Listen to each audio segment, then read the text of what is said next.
Well, the BRICS group of nations have long been touted as a rising economic bloc. Together, Brazil, China, India and South Africa make up around 30% of global GDP. But what are the potential benefits for other African economies?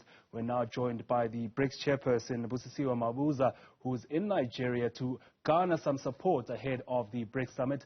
Busisiwe, thank you for joining us for this particular conversation. You there in Nigeria trying to garner some support from other African economies about BRICS. What are you telling them?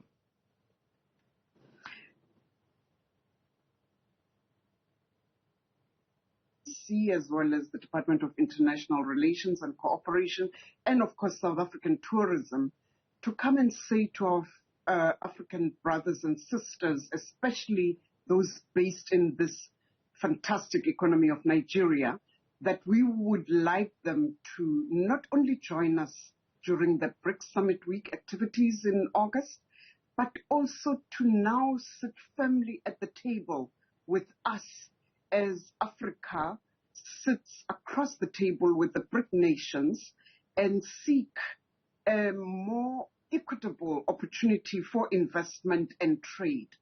We had a roundtable that was hosted with business leaders on Tuesday, and the title of that roundtable was Promoting Regional and Continental Trade through the AfCFTA and BRICS in Africa. The conversations were absolutely fantastic, and I believe that business here, both small and large, are now enthused to look at our chairship of the BRICS bloc for this year as an opportunity for the whole continent to leverage for the benefit of the continent. Now, the upcoming BRICS summit has been eclipsed by the geopolitics around the Russia-Ukraine war, the U.S. AGOA agreement that South Africa stands to lose now, and other side shows. But from a business standpoint, what deals and trade agreements can we expect from this year's meeting? So business is, of course, supporting government in ensuring that we reassure our partners in the West that we continue to be partners, we continue to be friends, and I believe those relationships will be cemented and protected. Of course, we can't ignore the global south.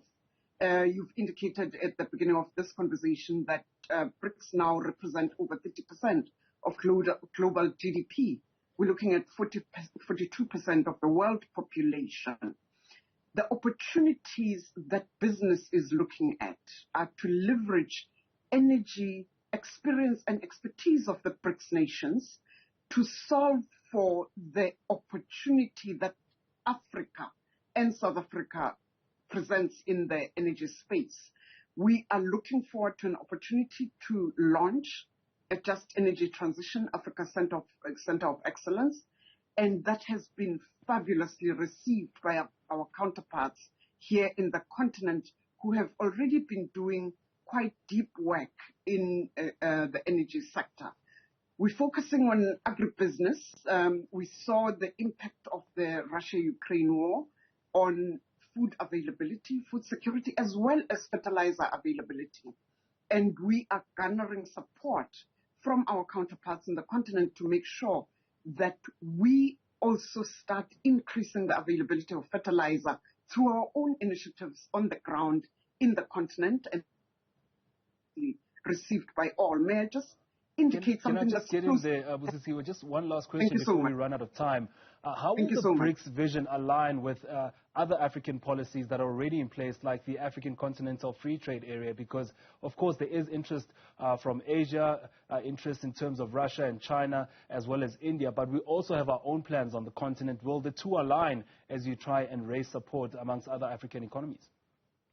The conversations that we're having now are aimed at directly ensuring alignment for the benefit of the African continent in that regard.